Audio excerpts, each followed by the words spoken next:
gentlemen, welcome to the Union Jackoff. We're starting the episode. We've built up a head of steam. Will I keep the other shit in? I don't know. Welcome back, jerk-offs. You're a goddamn pleasure. As always, I'm joined by two guests. That camera isn't on me, is it? No. I'm looking at the camera that's not on me. That's fine. I got two guests, both from Ireland. Please welcome Eleanor Tiernan. Hey! And Peter Flanagan. Hi, how are you? Way to fucking bring the energy up top. Sippy Pete. This is going to be. I feel like I'm in a job interview. That's how I've dressed. That's the energy I'm bringing to the occasion. That's because you're a stylish man though. Like this I don't think I've ever seen you outside of a collared shirt. Really? No, not at any point. That's interesting. First time I've seen you in a vest, Eleanor. It's a new look I'm going for. I was in Aberystwyth at the weekend, and I purchased this item for a costume I was wearing. What was the costume? So the costume, I was doing the show A Musical. A Musical with Jade Adams, Rich Wilson, friends of the show. And Kiri. Kiri was the host, and I was dressing in the costume of a man called Dominic Cummings, and he's been known to wear a gilet. Okay. So I said I'll get. What did you call that? A gilet. That's the name of the item. What? Yeah. Huh? You knew this? Yeah, gilet. Mooch. Yeah, gilet.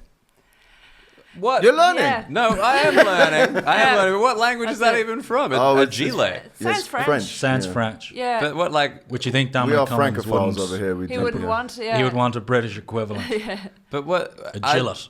Okay, that's how you spell it. Good, caught that. A gilet, J-O-L-L-E-T. Okay, but what's different between a gilet and a vest? Oh, you guys call a singlet a vest, don't you? Well, a vest is a vest. Yeah. Yes. A vest is... Okay, I know that you invented the language, but I'm the host of this podcast, so it's Australian English we'll be speaking in. Thanks, mate. But yeah, so what's the difference in a gilet and a waistcoat, I guess?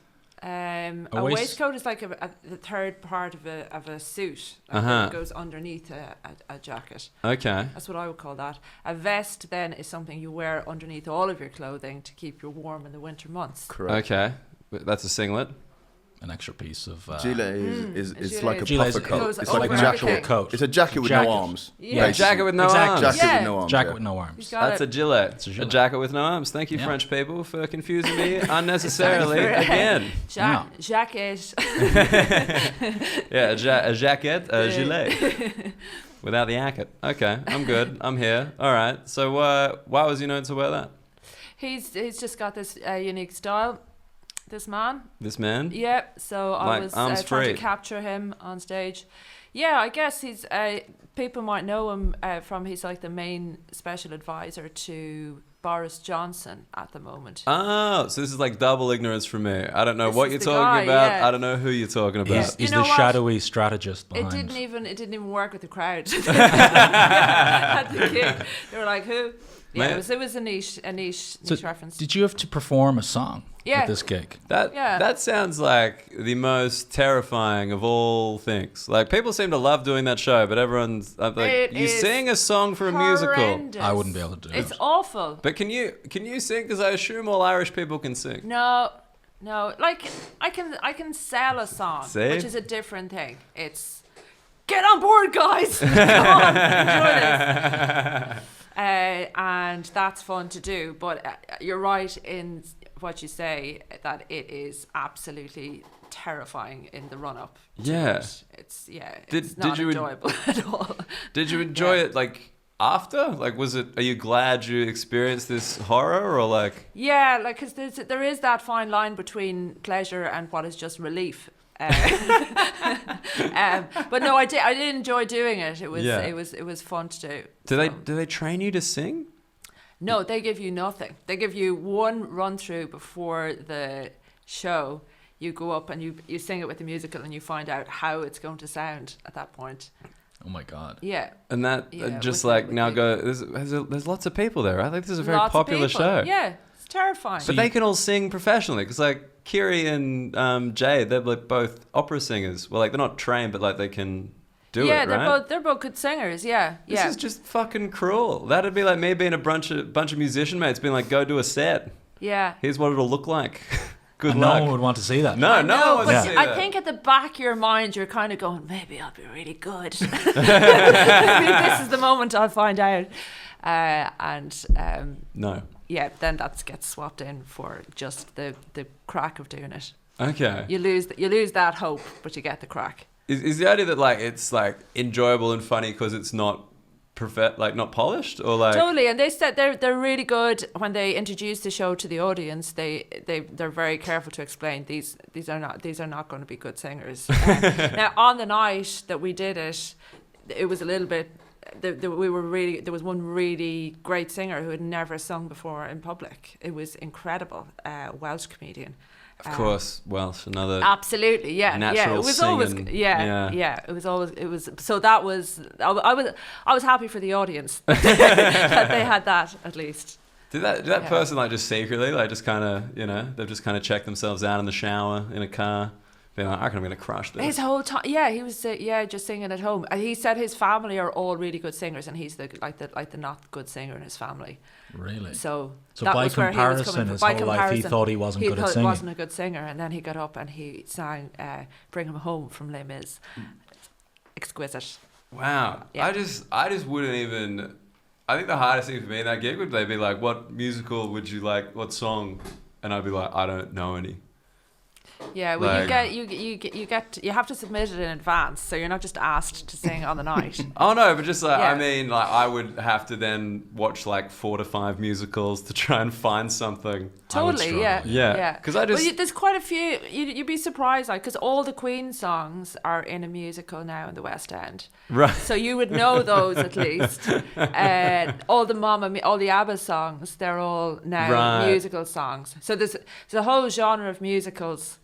Is this interesting for your listeners? Yeah. Okay. Assume everything is interesting. Okay. So there's a whole genre of musicals that are like narrative based, and the songs spring out of the narrative. But there's a whole new bunch of like ones on the West End now, which are just based on like what songs are popular. Let's fit a narrative on top of them. So the Queen musical. Yeah. There's Motown, Michael Jackson, all this stuff. Sure. Isn't it hilarious that Michael Jackson is still playing nightly in London? And I did check, no age limit. Oh, really? Beautiful. Wow. Yeah, I was like, this is funny, right? And just like, nothing. I saw Michael Jackson perform as a child in Dublin. My parents took me, and it was magical. Like, it was an incredible performance. It's one of my favorite childhood memories. I was there at my parents. You've had a rough we were all so year. happy. Yeah. It was great. It was so great. What age would you have been? I was young now. I was probably 7, like 6, 7. And I remember just being up on my dad's shoulders watching Earth Song, and the whole crowd, like he was taking. It was amazing. It was in the RDS open air, 20,000 people. And he wouldn't take it, like he was just performing straight through. He wouldn't take an interval. So he was just it was a little bit performative in retrospect, but he was sitting on this chair and they were just filling him full of water, and he was exhausted and panting, but he had to build towards his finale. And he's just sitting there in the chair, sweating, panting. They're filling him full of water, and 20,000 people are just chanting, Michael, Michael, amazing experience. Was it? Do you think it was a real jeopardy that he wouldn't be able to do the ending of the show? As a 6-year-old, / 7-year-old, I bought into it. I believe this man. Oh man, that's so weird. I've never ever met someone who like watched Michael Jackson perform while in the danger zone. In his prime. He was in his prime. Yeah. And my mum loved him. Like, she would have been like, oh, let's go meet him. Absolutely. Right. Do you think your mum would have loved him enough to, he's like, I really think your son's a cool guy. Maybe we could spend a weekend, could I babysit sometime? Should have been like, sure. You have to remember, this is Ireland as well. So, with a bad track record in this area, Yeah, all right, fair enough. Like, I did my first confession. What age do we do our first confession? Again, around the same age, the danger zone, about 6 or 7. You guys do your first confession then? Yeah. Dude, we're like 12 in Australia. I'm Catholic. I did the thing. Yeah, maybe you're more. I made the moves. I was going to say you're more sophisticated in Australia, but you had that cardinal last year, right? Oh yeah, Pell. He was like number 3 in the Vatican. Yeah. And he went down hard. Like he's gone. He lost the appeal too, so he's fucked. Yeah, he's done. He's done. He's on his toast. He's in prison. Yeah, it's over. Another one bites the dust. Yes, Queen song available for musicals. Yeah, but yeah. So no, we're like 12. It's 6 or 7. Yeah. How would you possibly understand the concept of confession? Absolutely, but I think it's a perfect way to understand Catholicism, because I remember not having, like, I was a good kid. I had nothing to confess. So I Right. said to my mum, I was like, what do I say? And she's like, I'll just make something up. Which is the whole tenet of Catholicism. Just make up a story and people will go with it. So, you know, that's how I got indoctrinated. Right. I thought I had stuff when I was 6 or 7. Really? Yeah. You're a bit of a wild child. I mean, No, I just had, like, I would say, I said bad words, or like very minor. Right. Yeah, I mean, Yeah. I just Told a don't. lie. I just Told don't a lie, believe yeah, that yeah. you had not committed a single sin by the Yeah. age of 7. I may have been a narcissist even then. That's what I mean. Like, Mum, Yeah. I've done nothing wrong. Yeah. And I like your mother was so like, well, Peter, obviously you've done nothing wrong because you're my Yeah. beautiful No, yeah. child. Nah. I never considered this, but this is such an Yeah. insight into my relationship with my mother. You know? She's like, Oh my well, clearly God. just make something up, Yeah. perfect child. You've done nothing wrong, perfect child. Now here's your ticket to Michael Jackson. Exactly. Yeah. Your reward for being There'll be Jesus too. confessions soon. I found the doc. I couldn't believe how hard pedophiles are working. That was like, and they're like What? Sorry. What made you think about that? The doc. the doc, What? the Michael Jackson doc. Oh, sorry. I was like, I just thought it was like an Irish doc, and I was Yeah, like, down Yeah. the Docklands, The doc, the yeah. dock workers. I was like, what? Okay, They bring yeah, the so kids in the in Michael crates. Jackson No, documentary, there's Finding nothing. Neverland. We're in I'm now. sure there's stuff down at the docks, but this is that's Yeah. a different discussion. Wait, so like, Uh, how hard pedophiles were, like in terms of Michael Jackson in particular? Him, yeah. The lengths he was going to, and the work he was putting in to the grooming was. Right. Admirable. Yeah, well, no. In comparison to what we think, you know, Yeah. like I think if we really figured out how much effort, how hard they're trying to get kids, I mean, you'd like, be a bit more alert to it. well, like the one thing this came up where we had Rob Mulholland on, and then I heard it the other day. Like, I didn't realize that in the UK, like, getting abducted by a pedophile was like a parental threat. Like, that's like a thing. They're like, if you keep misbehaving, a man in a van is going to come and take you. And I was like, Rob was telling me, and I'm like, get the fuck, no one does that. Then I was just walking through the mall the other day, and this kid's like running off, and her mum's like, if you keep walking away, the man in the van. And I'm like, Jesus, pedophilia is a disciplinary tool Yeah. Wow. in the UK. Or even other children. Maybe it was from the Bulger kid that got killed. Or remember that was like. I love that this is like a podcast about Ireland. We've just started off fucking dark. Like, you know, Yeah. like, it's just so on brand for like anything Irish. Like, I love that you guys are just like gripping yourselves with the crossed arms, being like, yeah. Talking about our childhoods. Yeah, absolutely. But no, yeah, it's. I just found it funny because like, in Australia, like the threat, I don't know what the threat is. I think you just get hit by a car, like maybe like an animal or The something. sun. The sun is the biggest Sun, threat. yeah. Yeah. Like, yeah, the sun, I mean, the sun is like the real threat, but that's only coming in recently, you know? All these people just dying in Australia, and everyone's like, why? It's so nice. The weather's so beautiful. Why is everyone just going down? And I'm like, oh, maybe because our skin colour isn't designed for this beach. We're used to Brighton beaches. We got like good soles in our feet for the pebbles, no melanin in the skin, you You know? feel like you've got good souls? Oh, absolutely not. Our souls are compromised Okay, all right. through a very awkward genocide. I love that it comes up every podcast. Everyone's like, Dan, are you aware that your people massacred everybody? I'm like, yep. People are saying that to you? That's something that comes up in the podcast? Yeah, every time. Like, people are well aware of Australian racism, no one aware of Canadian racism. And then Trudeau blacked up a few times. Felt great. That really took the heat off you guys. Absolutely. Like, That's come great. on. If you're a betting man, definitely the Australian Prime Minister was the one. Like, if you're going to bet any Prime Minister to do blackface, you'd be like, the Australian one, for sure. Currently, you know, just like come out doing a press conference in blackface. And everyone's like, we knew it. Like, but yeah, Trudeau. ScoMo's never been to a party, you know? Dude, He's ScoMo, never- you know, I don't know if this counts as, what's that one? Defamation. But the big rumour in Australia is our Prime Minister, Scott Morrison, shit himself in Engadine McDonald's in 1997. In which McDonald's? Engadine, which is a suburb just south of Sydney where he comes from, in the Shire, which is the bit that had the race riots in Right. 2005, on brand. But yeah, he shit himself in the McDonald's because his team lost the grand final in the NRL. And that's the big rumour. That caused him to shit himself. Because he got so drunk, he was so sad that he shit himself in McDonald's. Generally, I think that would be a mark of pride for any Australian Prime Minister, that he loves sports so much he shit himself in the Maccas. But people keep trailing him about it. Who was the Prime Minister who could down pints, and that was like, recently departed Bob Hawke. Rest in peace, mate. Right. Yard glass record at Cambridge still stands. I don't understand how they found out about him shitting himself. Well, there's just been this rumour that's gathered a lot of heat in Australia, and he refuses to address it. And of course he does. But there are like internet documentaries being like, did Scott Morrison shit himself in England? Like a case study, and like they like have social media stuff from then and whatever. It's pretty good. That's great. Yeah, so that's what Australia's into. We don't have a lot of news. Yeah, but it's not actually the worst thing now, you know, for a Prime Minister to have done. It's quite quaint. Yeah, it's kind of cute. Yeah. Like humanising, if anything. Yeah. Oh man, I shit myself once. He shit himself too. I should vote for him. Yeah. But yeah, sorry. Back into the island. So you guys were confessing at like 6, 7. You guys are both Catholic, right? I just want to make sure. Was certainly baptised Catholic. Baptised Catholic, yeah, Eleanor. Same. Yeah. Raised Catholic. Let's just say raised Catholic. Yeah, sort of. Yeah. Why sort of? I don't think my parents really bought into the whole thing, but it would have been culturally inappropriate to not be kind of Catholic. It was very homogenous. Certainly where I grew up was very homogenous. And where did you grow up? I grew up in County Kildare. It's a very flat, green place, quite rural.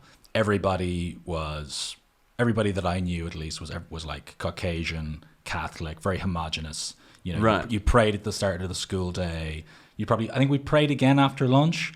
There was like religion class, and everybody did their first confession, first communion. Mm-hmm. What's the confirmation? Was the other one? Confirmation. You all do it together as a class. I remember there was one kid, Marcus, who his parents were atheists, so he would not partake. And when we would have religion class, he would leave the room. And even though like I would say that's perfectly normal now in retrospect, at the time everyone was like, Marcus is weird. Like, what's with Marcus? He's going to hell, dude. Yeah. So even though I don't think my parents really believed in it, just culturally, yeah, definitely culturally Catholic. Okay, and like, so was everyone there Catholic, or was everyone there just Protestant or Catholic? Predominantly Catholic. Okay. Yeah. Certainly in my primary school, I don't think there were any Protestants. No orange bastards just rolling around. No, we'd be too far south for that kind of carry on. Fantastic. I like to just see if I can provoke anything here. It's always a bit of fun. I remember in secondary school, I remember there were Protestants. I remember there was about 3 Protestants, and it wasn't. No one would have never come up, but the fact that I know I've counted them, that's quite telling. Yeah, no one really noticed, but there were 3 of them and only 3. Yeah. Okay. They had nicer cars. And what about you, Eleanor? Where did you grow up? Similar, yeah. I was a little bit, a county called Roscommon, and a little bit possibly more rural than where Peter is from. And 0 Protestants. In my upbringing. Did not meet one until I moved to Dublin. Did you get tales of them? Yeah. Was it like, if you ever see a Protestant, they've got 3 heads and they're waving a Union Jack and shit? That would have even been to acknowledge their existence. Wow. Yeah, no, it wasn't. Didn't even go that far. That's fun. Didn't question anything. Yeah, I just thought that was the way. Catholic forever. Catholic. Just this is the way. Yeah, we all decided. I mean, people say to me now, was your upbringing? Did you have a very Catholic upbringing? Is Ireland very Catholic? And I don't know how you could be brought up in Ireland and not be. Right. Even if you're a Protestant, you're still Catholic. Yeah. To me, you are, because it's in the war. It's not even about saying prayers. It's just the mindset that people have. Right. About. This is something that I've found weird, right? Because I was raised Catholic in Australia. Kind of like your parents, I guess. And my dad says that he's Catholic, but he's fucking not. Like, no, like never went to church. Mum went to church for a bit, and then the priest left, and then she's like, I don't want to go anymore. And really? I was like, oh, you just liked hanging out with that dude. Like, that wasn't like God. It was just you thought this guy was charismatic. Like, that's all that was. Yeah. But like, that's like if you stopped watching The Daily Show when Jon Stewart left. It's like you don't like the news. You like Jon Stewart. Like, it's like it's a different vibe. But yeah, that was funny because I never really felt particularly Catholic, and then like coming here, I definitely identify with people when they talk about a Catholic upbringing and like like the kind of like the guilt repression balance. You know what I mean? Yeah. And then like because I realized that as a white Australian, that's the exact same feeling as being a Catholic anywhere. You know what I mean? Because like you're guilty, right, and you're original repressed. sin. Yeah, exactly. Yeah, because like you didn't do it, but you did participate in a genocide, so you feel guilty. And then the repression is because we're just a repressed group of people. You have a day. You have a sorry day, which is the most Catholic thing. Yeah, I mean, imagine. it's such bullshit. The sorry day. The big one now is the debate about Australia Day, like whether to move the date because that was the date that the British landed. And then the indigenous population... I feel like it's a genocide day. Yeah, kind of like you realize that was when you invaded us. And we're like, oh, but go on. When else do we have it? It's good weather, you know? It's very, I'm totally for shift the date, just, you know, if anyone wondering. But like, it is quite funny. Is the solution to the genocide to move it to a different date? Is that what... Yeah, they're just like, they don't even like... They're giving up on like maybe you guys should leave. Like they've kind of like no one's arguing for that anymore. No. They're like, could you be less racist and change the date? And we're like, nah, we like the date. Like you know, it's very odd. Just because I thought, because like you know I'm 30, I thought it was always that date and it was always celebrated because like I kind of remember it from when I was like 10, but that's when we started. When I was 10, it's like 20 years ago, that's when it started. That's when Australia Day was founded. Became a thing. I didn't know that. Yeah, it was just not a thing forever. But like, all these old people are the ones who don't want to change the date. They spent like 50 years of nothing. Like, why are you committed to it now? It's such a weird debate. That's hilarious. Yeah, because everyone's like, oh, but it's summer, so like we kind of want that. And if you move it here, then we've already got like a long weekend. Then like you know, they just don't want to lose a public holiday. Is that they haven't really thought about it? Well, we'd have a replacement public holiday. It's just trying to figure out the date for it. And I don't know. I don't know if we call it Australia Day anymore. I never know about that. If Indigenous people get pissed off at being called Australia, I don't think so. I think they're fine with that. They just don't like getting killed and institutional racism. Like I think those are the two main issues. That'll be the big problem. Yeah. Right. But it's like, you know, just tradition, like just there, like people get so weird about it. It's like we couldn't possibly change the date. Like why? We did 20 years ago and no one gave a shit. Yeah. Like Ireland seems to be a place that was quite like, we're not going to change too much. Sure. We're just going to hold firm here. And then recently it's kind of been like, nah, fuck that. Let's change things up. Like let's get involved. The line, it was hold for ages, and then there was just the numbers that changed. Was that like an age like flip, you reckon, or an age thing? But then also, I think being part of the EU, right, kind of made everybody feel a bit kind of more international and sexy, and so man, we started to see we might get more action. Yeah, if we bend are more flexible. If we chill. Yeah. If we drop some of these red lines we have. People became richer, you know. People went on holidays. People got Sky Television. Right. It became a more globalized culture. Met foreigners. More foreigners? Met them. And had more, foreigners. And because you guys like similar age to me, right? Like when you were growing up, was there not... No. Were you guys... No. Well, you guys seem like you both grew up quite rural. Yes. But did you go to university in a... I went to university in Dublin. And university... Galway, the West Coast. West Coast. Yeah, more rural. More rural? Like more rural than where you grew up, or just more rural than... No, halfway. Halfway? Yeah. Okay, so your university, were there just foreign students being My like, university was so Catholic. It was, and so quite, it was like IRA. You don't have to name names, dude. Don't worry, it's chill. Yeah. Yeah. Okay. So that was like the vibe there. Yeah, it was, and like at the time, I didn't realize how strange that is. Right. Yeah. But that was when that was post Troubles, right? When you were at uni. Yeah, it was late 90s, so that kind of time. Yeah. Yeah. So like, but there was still like a sentiment. Like, were you? Like, I'm not gonna say were you involved. That sound like I sound like fucking Frost Nixon. But like, no, just like, no, but just like, so what was that? Just like part of the experience? Like, it was kind of like this is the thing.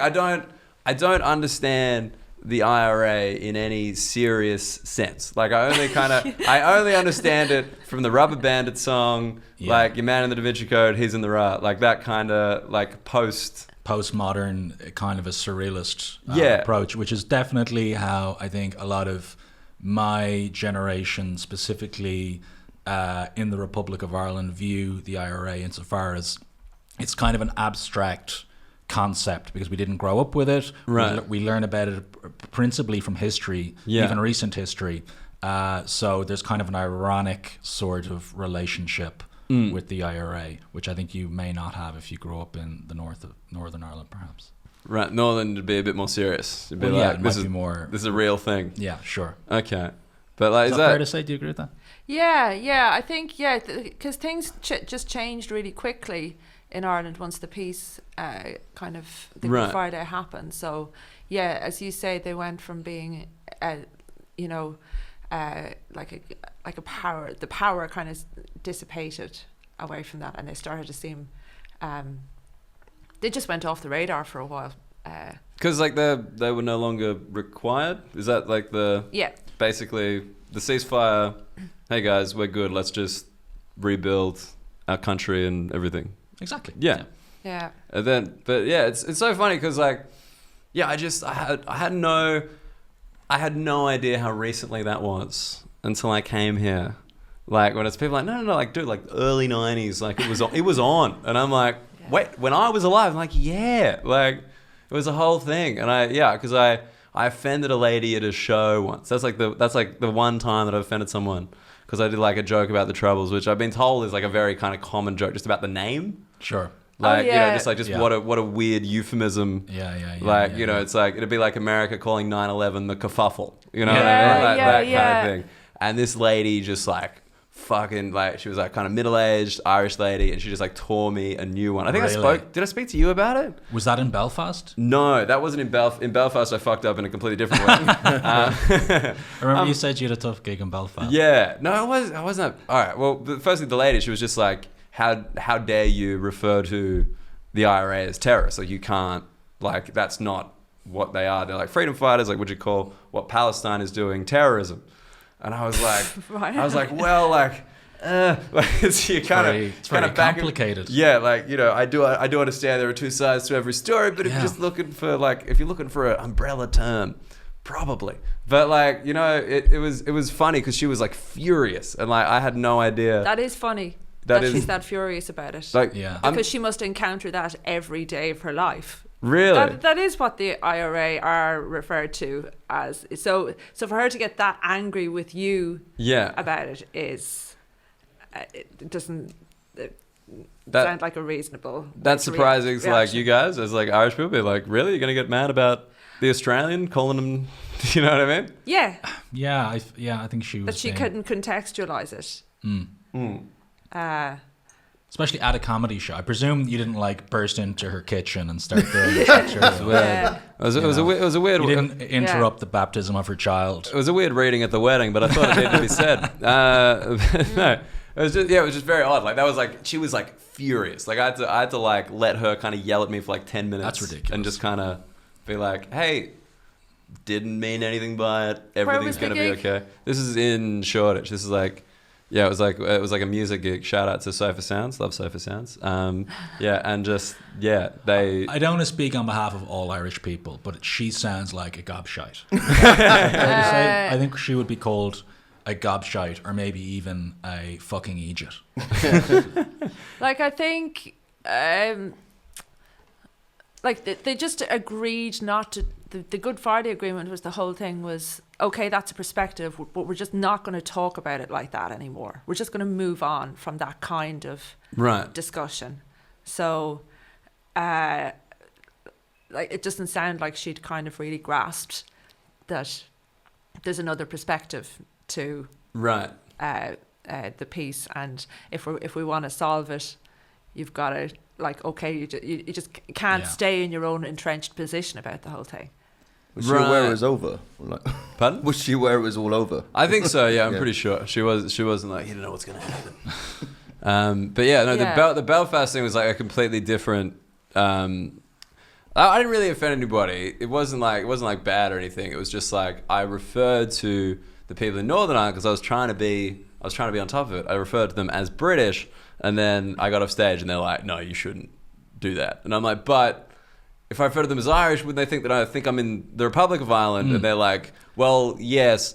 So you're kind of fucked either way. Just call them you guys." This is the thing. Yeah, you just kind of, it's this constructive ambiguity that the politicians use, which is, I guess, you just kind of tread that line and try not to try to keep both possibilities alive. Right. You just got to be like, "Oh, you guys, you British Irish?" Yeah, you're like... You Brit Irish people? Yeah. You good? Yeah. You good Irish Having Britons? your full breakfast this morning. If it's any concern, I don't think it's much easier for us. Like my first time performing up there, and I remember my opening line was talking about, you know what it's like here in Ireland, and then I need to rework this piece of material because some people might identify with that, but then others won't. So I need to totally... Well, that's what they seemed to say. They were like, it was quite funny because they were like, "You shouldn't do that." And I was like, "What should I say?" And they're like, "Just say like here." Yeah. Like nothing specific, Absolutely. And it was funny because apparently they've like, mentioned that to a few other people. This is like the Empire Laughs Back, Belfast, big club, Beautiful the big room. thing. Yeah, and I'm going back there in November, so I don't know. I'm gonna forget again for sure. I'm gonna call them like both, just like trying to dress both. Do that, or else go big. Just go big. Yeah. With it. What do you mean? Just hit them with like Ireland. It's one. Give me the 6 counties back. You fucking Ireland, dogs. Ireland. Or there may be a few pricks who aren't Irish. Yeah. I think it's a good idea. Like I've seen comics up there. Like I was my first time there. The host went out and said, "Where are my prods at? Where are my prods? Where are the papers? Where are the papers?" This is his crowd work, and I was like shocked, but it worked. You know? I think if you like address the elephant in the room and just talk about like the most normal thing in the world, then they're totally on board.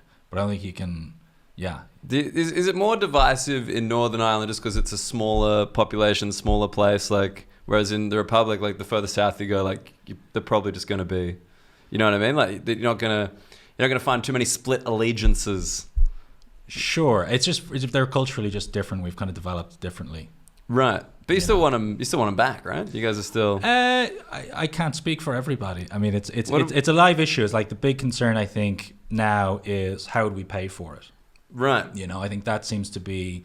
Are they an expensive bunch? They live extravagant lives. Yeah. Okay. Yeah, they're very extravagant. I love that you guys are trying to be like very like sensitive and diplomatic, and I'm just being such a cunt, just like coming in. Yeah. It's. I mean, like they have to give them $1 billion. Theresa May had to give them £1 billion. It's a very expensive place to keep running. Right. To keep the lights on there is no small thing. Also, culturally, I think you'd have to totally rethink what the Republic of Ireland is, because you'd have to accommodate this community, this unionist community who don't really identify as being Irish, or they have a different relationship with their Irishness. So it's very complicated. It's very complicated? I don't think But it should happen. It should happen. Okay, there we go. It should definitely happen. Totally, yeah. Do you reckon it will? Do you reckon there's a chance? Yes, I do. Yeah. But it sounds slim though. It sounds like a slim chance. I mean, I don't know if you know about the English. They hate giving shit back.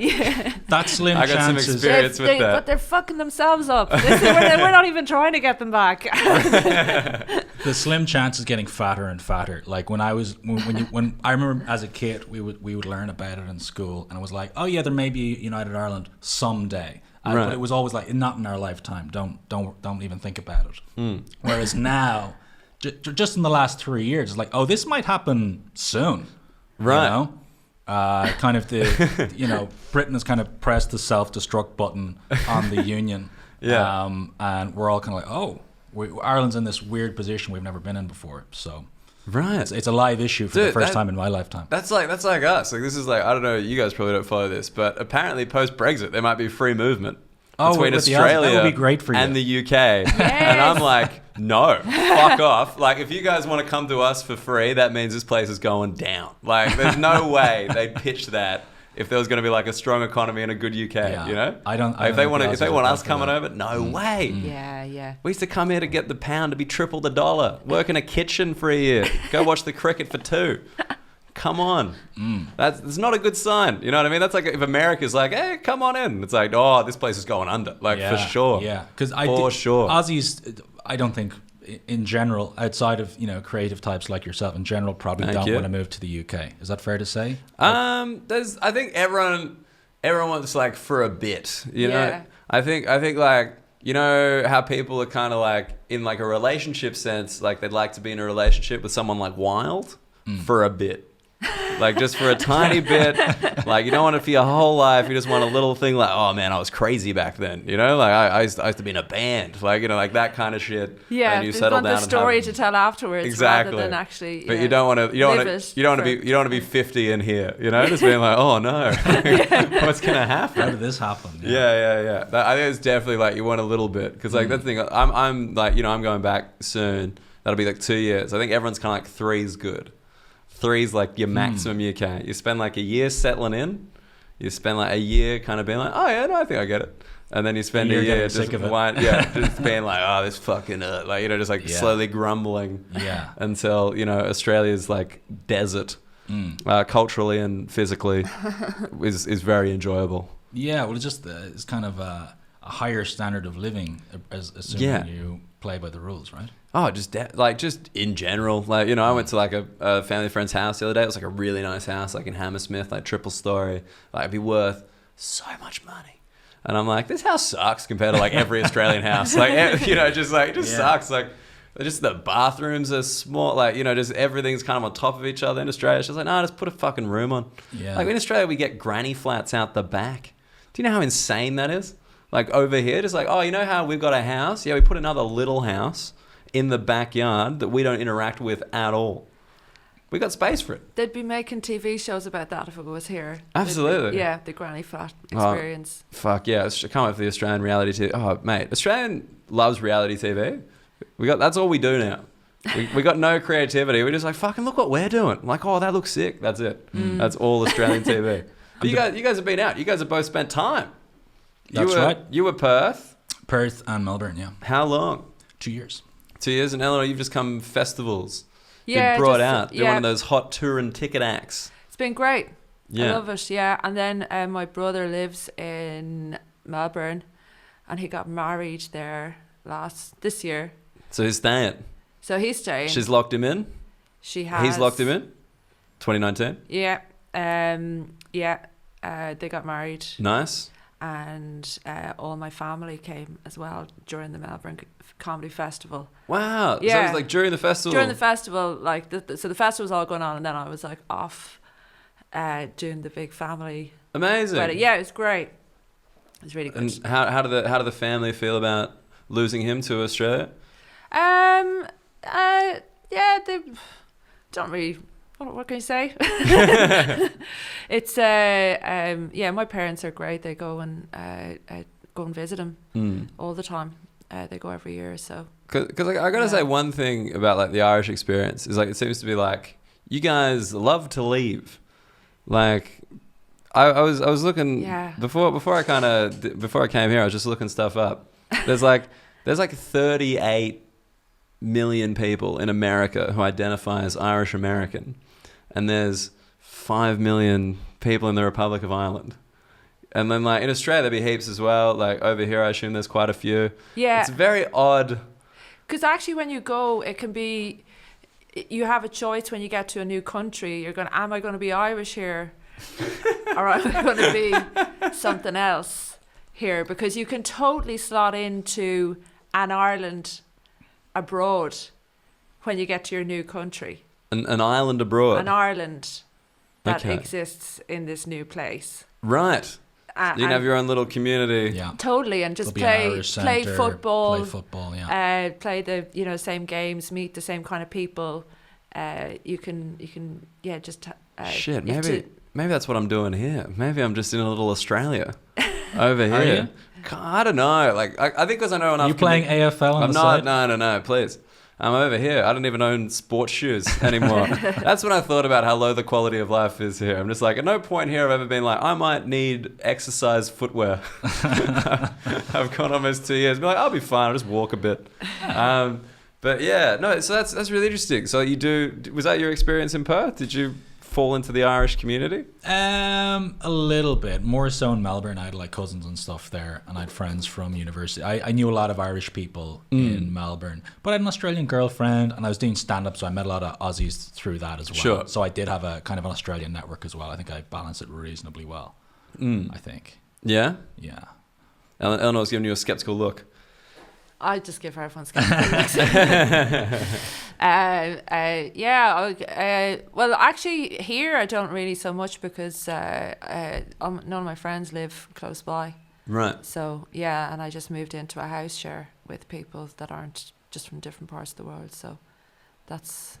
I don't think I have been particularly Irish. I think I've gone reverse. I think in Australia I made an effort to make Australian friends, and now that I'm in England I have mostly Irish friends. I've made less of an effort with the English. I went to an Irish bar near me in Hackney about 2 weekends ago whenever Ireland were playing Scotland, and I walked in. So this is like 8 a.m. in the morning. Yeah. The bar is opened illegally. It's run by this guy from Cork, and he just hasn't bothered getting a license. He just opened the bar. And it's full of Irish people, and in the bar, guy I was with knew the guy behind. They didn't know each other, but they went to the same primary school in Cork. And then I saw a guy that I went to secondary school with. Didn't really know each other, but it was just this little Irish community that I didn't know existed in Hackney. You know. You're right. So, and you just like walked in. Yeah, I felt very comfortable there. Well, that was one of the craziest things when I went to like... Because England started playing immediately after and everybody left. So that says an awful lot. Just immediately? Like, no, we're good. Yeah, I think if Australia had been playing, people would have watched, but England were like, no, we're going back to bed. Do you guys like us? I think... Do we get on as countries? I think so.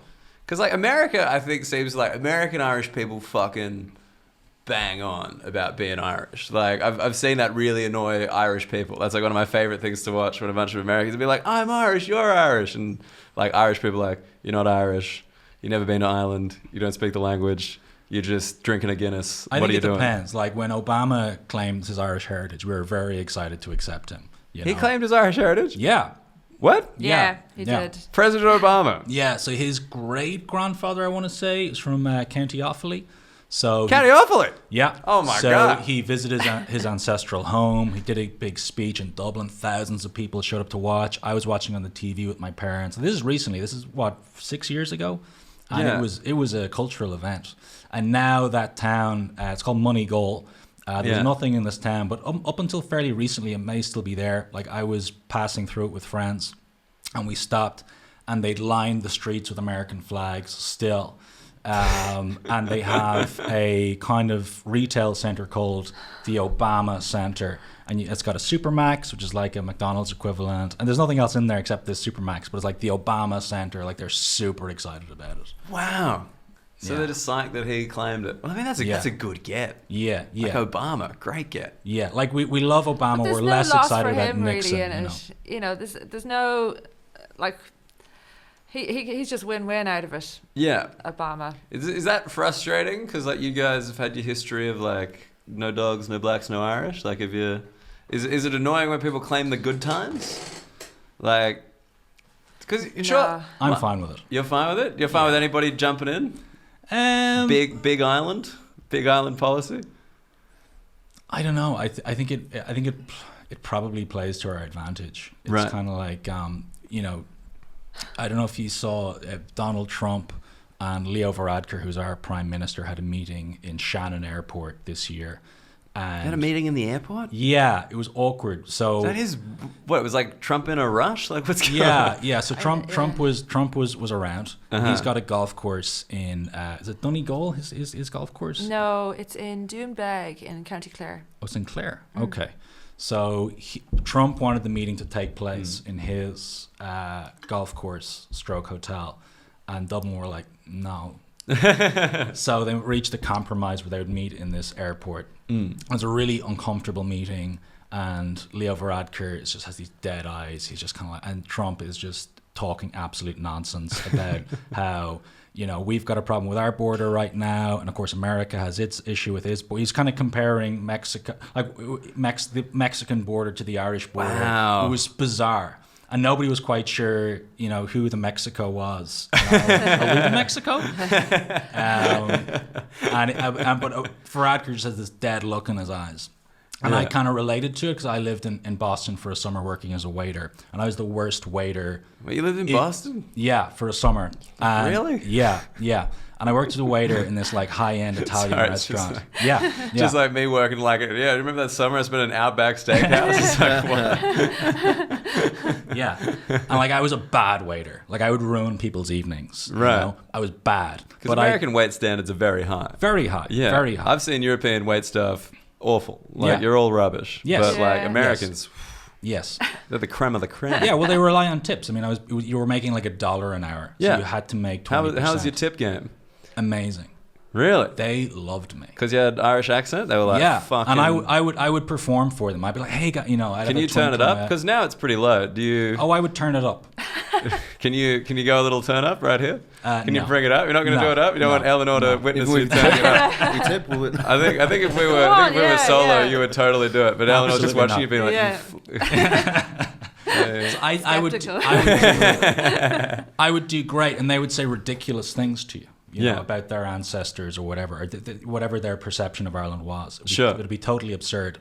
But you would keep a straight face, nod, and take their money. And that's exactly what Leo Varadkar was doing. He kept a straight face. I'm going to let this idiot finish his sentence, and he can... no need to point at Eleanor there, mate. Yeah. But I was a bit strong. The Irish economy is... I'm sitting right here going to point at an idiot. It's fine. The Irish economy is so... Male, female, take fast to it. It's an Irish.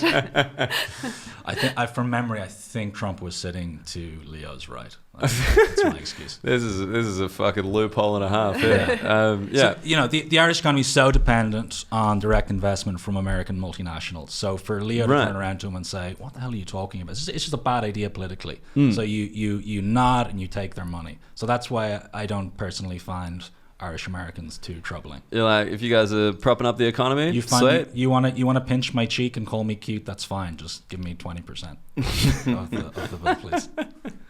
Because for people who aren't aware, there were two main migration periods from Ireland, or three. There was the one in the 1840s. Yeah, it was the famine kicked off. Sorry, I'm giving you guys roughly. I don't know the exact dates. I do history in college. You're really putting us on the spot here. Yeah, no. For some reason, I just because I had a very good friend. And we go back to the Flight of the Earls if you like. Please don't do that to me.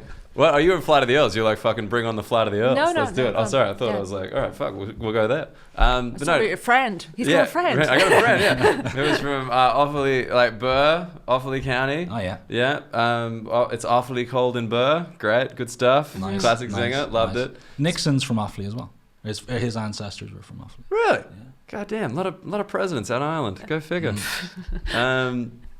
But yeah, it was really funny going there because it was so rural. And so remote. As an Australian, I thought we got the market cornered on rural, and I just thought Ireland, because it's small, there's no way that anything can be so isolated in such a small country. But it was real. There were horses and shit. He lived on a farm, and they raised horses. And I was reading In Cold Blood, while I was staying there, and they had the exact same family dynamic as the people who got murdered in the book, and it was a very horrifying experience over Christmas. Yeah. But Offaly is a harrowing place at the best of times. So. Offaly's a harrowing place. Well, I can say that because I'm right on the border with Offaly. So It's the suicide capital of Ireland as well. Thanks for backing me up there. Yeah. Sorry, I just what? Why is the Ed Salmon is an Irish comic, has a great line on it. He's from there, and he says Offaly is where depression comes from. That's where. That's the origin. Yeah. Well, why is the Irish humor so dark? Because my perception of all things Irish is it's a very kind of grim realism, but the people are very funny. It's a weird. Like I find it hard to describe because my friend would give me these books to read and he'd be like, this is a great Irish novel. And I'd read it and it's the saddest fucking thing I've ever read in my life. It's just like an orphan who grows up to be an idiot. Then he gets tricked by some woman and then he gets shot by the police accidentally. And like, that's just the end. And you're like, what? Yeah. Like, where is that? It has been a hard history, right? Like, it's not, the Irish is not like, hey man, we're just going strength to strength. We're just like smooth sailing. Yeah. What is that? Like, it's self-defense, isn't it? It's self-protection. What, you come in? We'll show you that we enjoy the misery. Right. So when it's inflicted on us, we're still powerful. You can't take away all our power. That's interesting. I mean, that's smart. I'll take that on board. But do you like? It's smart, but it's not as smart as Improving your conditions. Yeah, there's more sense to being kind of vulnerable because you've still got to undo all the misery. Right. So do you think this is like a short-sighted approach? Yes. Like, they can't make fun of us if we make fun of ourselves, but oh God, can we fix this, please? Yeah, can we stop doing the stiff upper lip thing? Yeah, it's like when you see, sometimes you see a comic and they're kind of, they've got a very cynical world view, but they're quite new on in their stand-up career. Yeah. And you're kind of like, I don't know, that the bad things that would have had to happen to you for you to have that viewpoint, you're too young to have that happen to you. Right. It will happen to you, but discover it. Don't try and get there before it happens to you. Yeah, just take your time. Take your this time. will all happen. Just enjoy the happy times. You're gonna have all the pain. It's gonna be very unpleasant. Right. So what caused you guys to move here? Because just with the migration thing, I did look into it a little bit. There was the one in like the 1840s to America. So that's like that all kind of happened because it was like rough times. Irish going to America, getting treated very badly, but now you'd have to say like pretty important part of like American culture in a way, like the Irish, like at least in like film stuff, there's like a lot of depictions like Irish people in America. But then there was like there was like the Celtic Tiger in like the 90s, 80s, late 90s into the noughties, Yeah, early 2000s. Right, and then then the recession kind of hit hard. 2007. Yeah. Lehman Brothers. Oh. Right, was that like the recession was real bad in Ireland? Yeah. 2012 was the highest year of emigration in decades, and that's when I left. That's when I went to Perth. Right. Yeah. So you went out. Now, Eleanor, were you gone before then, or? No, I was still in Ireland. You were still in Ireland. Yeah. You rode it out like a true hero. Yeah, and then when things started to go up again, I came here. I'm out of here. I came here, and then 6 months later, they voted for Brexit. Right. That was. Oh, so you've only moved here recently? Yeah.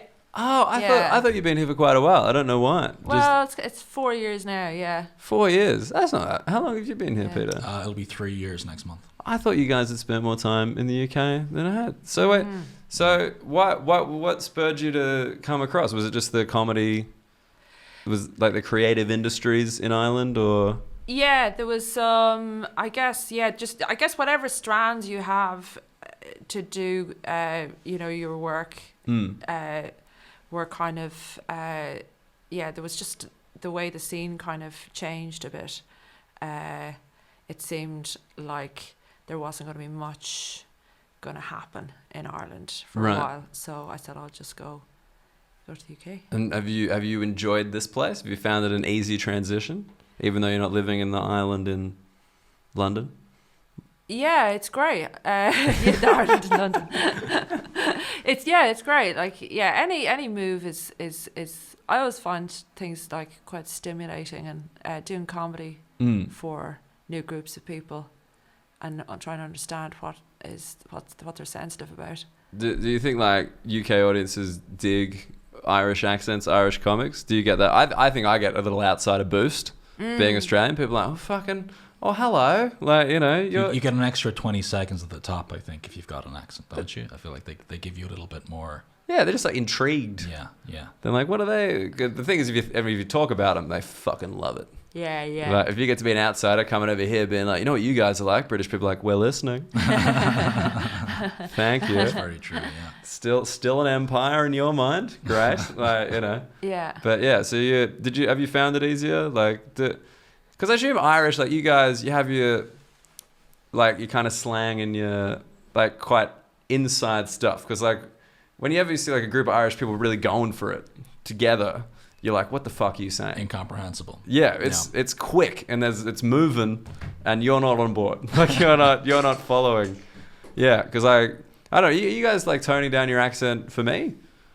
Not consciously. Not maybe, consciously? but probably. I don't know. Yours is very like, you're like a fucking newsreader at the moment on the radio. It's like very deep and very clear. Yes, I get that a lot. Yes. Yeah. Whereas like, yeah, I don't know. I find it interesting. Like, I get it can be difficult for me on stage sometimes because I don't have a sufficiently strong Irish accent for some people, and I feel like I'm shortchanging them.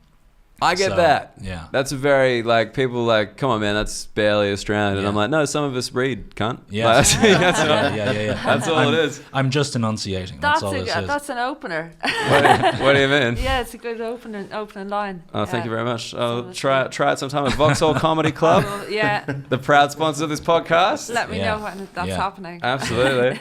Yeah, no, because but what are English people, when you say Irish, what are they expecting? Because like Australian, they're kind of like outdoor surfing, like all that kind of. I'm trying to figure that out because I think there's obviously a stereotype, but I think people like, since Terry Wogan, you know, up to Dara O'Brien, you know, Aisling B, you know, more recently Sharon Horgan or whatever, I think English people have become more accustomed to a more nuanced and kind of intelligent, witty Irish persona, if you like. So yeah, I think they've done a good job of rebranding Irish people, you know, as opposed to previously being viewed as maybe beardy, disloyal terrorists. Isn't it weird though that there's a kind of a branding exercise to even be done? That's a kind of an odd thing to have in your head, rather than just talking, you know, and not being conscious of this kind of otherness that you have to kind of filter yourself through. Yeah, I mean, I know what you're saying, but at the same time, if I was saying I didn't have an idea of Irish people in my head before I met them, I would be lying. Like, just like, you know, the color green, leprechauns, Guinness, yelling, a guitar, or like, what's the Irish one? Fiddle. There you go. Yeah, just like you just. I think it's because as a kid, like you can't, like you're fed all this information about nationalities, and like national identity is so complex that like to explain that to a 10-year-old is impossible. So you got to be like, the Irish, which one? The one with the fiddle? Oh yeah, cool. Like, you know, got it. Yeah. It's like, I remember, this is like so fucked, but like when I was like 12 or something, I had to like draw like posters about other countries, and I got Russia, and I drew like Boris Yeltsin drunk and a nuclear missile leaking. What age were you? Like 12. And you knew who Boris Yeltsin was? I know. Wow. I was advanced. Wow. I've slowed down. But genuinely, like, and like the teacher was like, tick, good. Like, You nailed it. I think that's pretty good for a 12-year-old. like you nailed all the stereotypes, Dan. Like, yeah, it's so weird.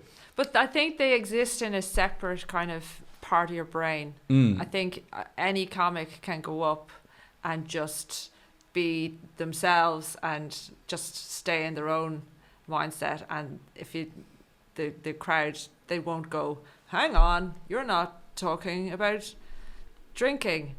We can't go with this idea. Is that, do you think that's true? Yeah, I do. Yeah, I've seen it. Like, but because in Australia, you were saying you've done like rural Victoria, which like if we're talking like Burrs, like pretty grim, like fucking rural Australia, mate. Yes, feel it, feel the pain, feel the hot pain. And Far North Queensland as well. You've done that. Yeah. They were like, because I've seen you perform. You're not really talking about getting drunk and getting into fights, like like not doing The Departed, like. I know, yeah, because I think when I started doing, when I was doing those gigs, I guess we're all trying to we all want to have a set that is just representative of yourself. Yeah, absolutely. And what you give a shit about. Yeah. At the time when you're doing it, but then you go to a certain town and you're like, okay, what? I have older material that will suit here, but I wrote that when I was a new comic, and it's not as, I guess, it doesn't capture me as I am right now. Absolutely, and you don't. So you end up doing those old jokes. Yeah, which is what. You totally, dude. I had that on Saturday. I just had a bunch of people who were just hating my guts, and I'm like, all right, these are just joke structure, pullback, reveal, whatever. And I did them, and then I realized at the end of the set, those cunts must have been so confused about who I am as a human being. Yeah. Because I was just ducking and weaving between all these different like personas, and they were just like, what? But like in Australia, like, because they don't see a lot of comedy, and like, I'm not trying to generalize here, but I can because I'm from there. Like, people in rural Queensland, like, they're not used to hearing a woman talking to a microphone, let alone an Irish one.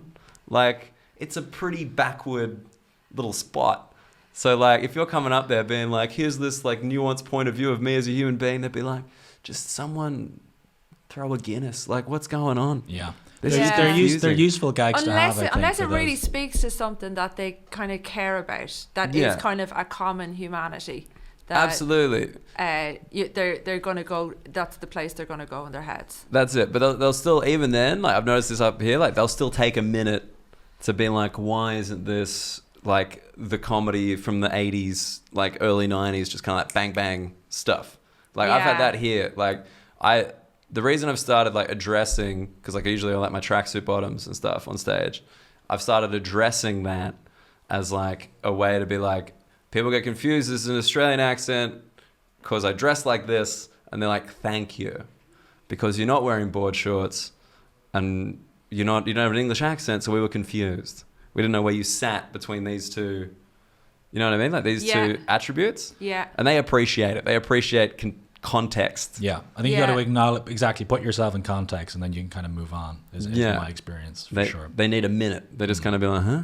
Because that's like the great thing for me here. I'm an Australian in the UK, and everyone's like, oh. Whereas in Australia, they're just like, you're just a dude from here. Yeah. You've got to totally change your... Like, my set may not change radically if I'm performing between London and Dublin, but the context in which I frame the material changes. You know what I mean? So, yeah.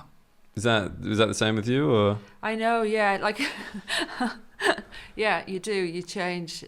You can just say... If you get used to saying things in a certain rhythm... are too used to saying them in a certain rhythm over here, and then you go over to Ireland and you say, hi everybody, I'm Eleanor, I'm from Ireland. Like, you're in Ireland. What do you say? Say that. Yeah. It's like, we assumed. What? Yeah. But the actually, one of the funny things, I run like an Australian show here, and one of the great things about that is just shorthand. Like just the joy of like being able to say something and they'll get it.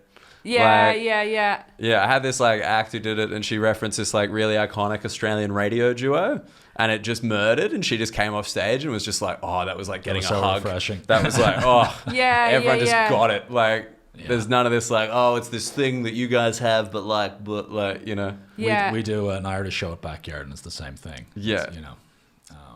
Have you done the Irish show, Eleanor? I've done. Yeah, I did it there. Eleanor closed for headline for us recently. I was gonna say, if not, you probably sort that out, mate. After the fucking ribbing. Yeah, well, it's one of the interesting things about doing an Irish show is exactly what we were talking about, is watching how many comics will do bits about being Irish or whatever, and it's I'm always interested to see how long a comic can go without mentioning being Irish. And one of the great things about your sets is that you do talk about yourself rather than just framing it all through your ethnicity. You actually have kind of esoteric bits that aren't related to nationality or whatever, whereas I think a lot of acts over here, and you might see it in Australian acts, they for their first 5-10 minutes they just hinge on kind of jokes about the stereotypes about their country or whatever. Yeah. Which I think is okay to a point. Because I think, I'm an Irish person living in Britain. Big part of my life experience is being an Irish person living in Britain. I'm going to have jokes about that. Yeah. You don't want to fall into that trap of only having jokes about that, right? Well, yeah, it's just, and it shows when you go home. That's the great thing about going home and doing shows. Yeah. You just you walk out and you're like, I've got 5 minutes. Fuck. Yeah.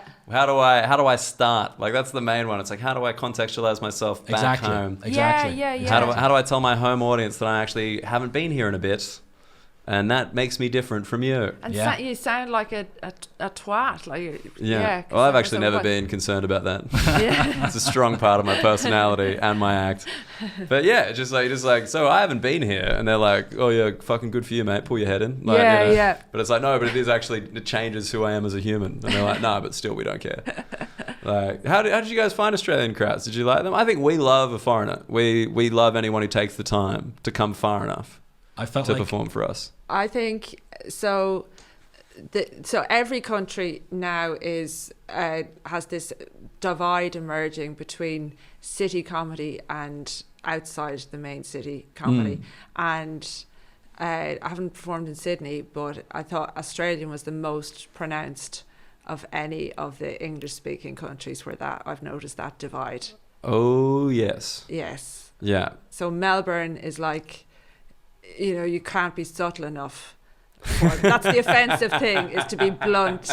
You just, That is a beautiful observation. They, I saw them on a Sunday morning in Melbourne. People were queuing up to get into a bookshop. This is the kind of, extent to where they intellectualize things. I mean, I think Melbourne people are almost like people pretending that they're from Europe. They're just like a characterization of like, what do a European do? Line up for a bookshop. It's like a liberal island in the middle of this fairly right-wing country, right? Thank you. So I feel like they double down on being cosmopolitan and being they double down on sophistication, and it's irritating. Oh man, I find Melbourne excruciating as a place, especially Melbourne audiences. I hate them from the bottom of my heart. They're dreadful. Yeah, dreadful. Sorry. Oh no, please. There. Well, I was when I started out, it was in Perth, and like they would just. I love them. I love Melbourne audiences. please keep bringing me back. In Perth they would just shower me in praise, and then I go to Melbourne, they're like, this isn't for us at all. Really? Yeah. Well, because Perth, I think, would be the closest to a country town. Sure. Of the major cities in Australia, but still not. Like the divide is. I love that you put that way, by the way, because I've been trying to explain to people here that I have a much easier time in Amsterdam, like Brussels, like wherever, than I do in Northampton. Like, it's easier to do comedy to Amsterdam audiences. They'll get more than Northampton. Really? Like, Northampton is an hour outside of London, and it's insane. Like, you're just like, how do you guys get this? And you guys be like, who are you? What are you talking about? Yeah. It's crazy. Have you guys done much Europe stuff? Yeah, I love it. And I think it's exactly how you describe. Because if you're performing at an English comedy night on a Tuesday night in Antwerp, the people who are attending that English, first of all, they have a second language, and they've chosen to go to this night on a Tuesday night. They're obviously more interested in they're interested in the world. They want to hear your perspective. Whereas if you go to Colchester Football Club on a Tuesday night, and they just don't. They want to hear jokes. They don't care. They don't care what you have to say. Exactly.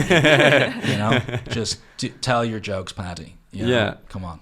With that, those are the ones that are like fucking be more Irish, like yeah, that. For sure. Yeah. In my experience, I feel like if I'm in East London, I don't have to even mention my Irishness if I don't want to. I can talk about anything. Yeah. And people get it. And half the audience aren't from the UK anyway. Yeah. Whereas once you go out to Little England, in my experience, and maybe I'm projecting onto the audience, maybe, and there's some very nice people. Like I've bombed and then been given a lift home to the train station by audience members. Like they're salt of the earth people, but they just, it wasn't your night. Yeah, exactly. Yeah. They're salt of the earth people. They're just bigoted. I mean, salt is predominantly white. So, you know, how else do you want to describe it? So just one quick thing. We're about to wrap up. Do you guys speak Irish? Either of you? Both of you? I used to speak it when I would have up until I was about 18. Lost it? Never. Not a lot of opportunities to use it. Fair enough. Eleanor? Love Irish. I just love it. I speak it poorly. Poorly? Yeah.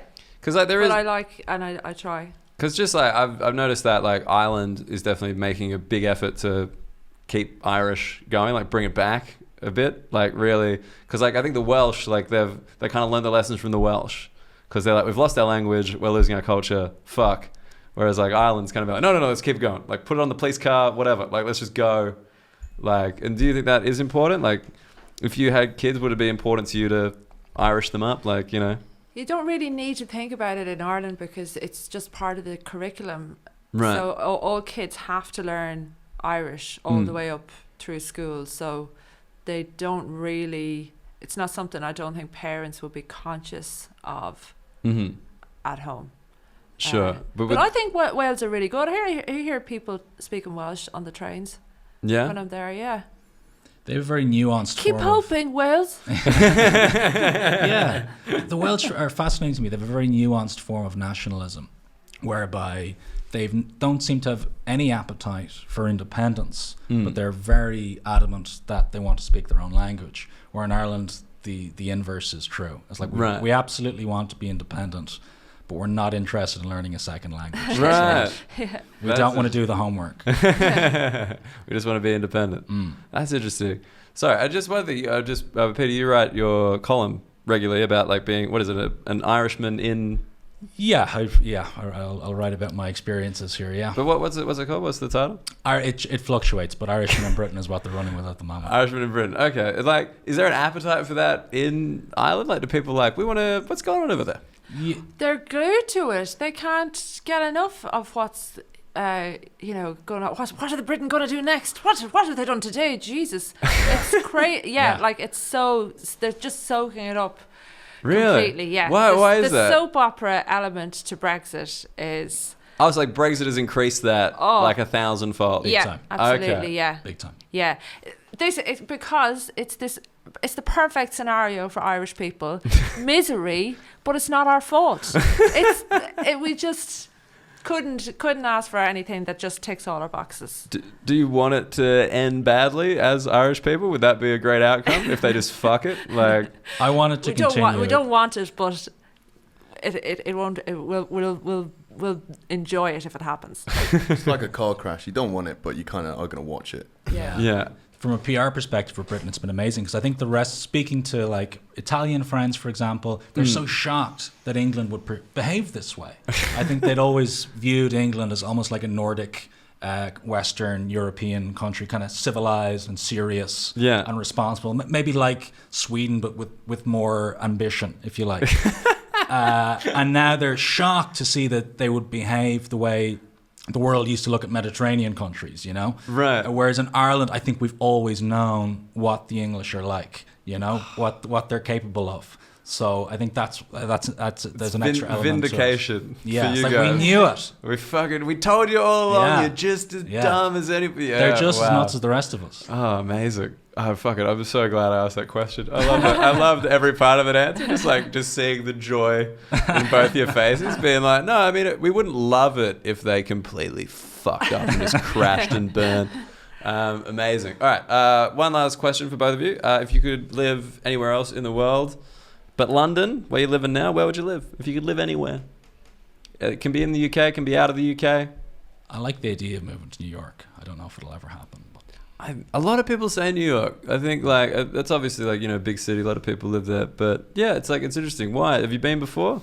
Not since my misspent summer in Boston. Lovely.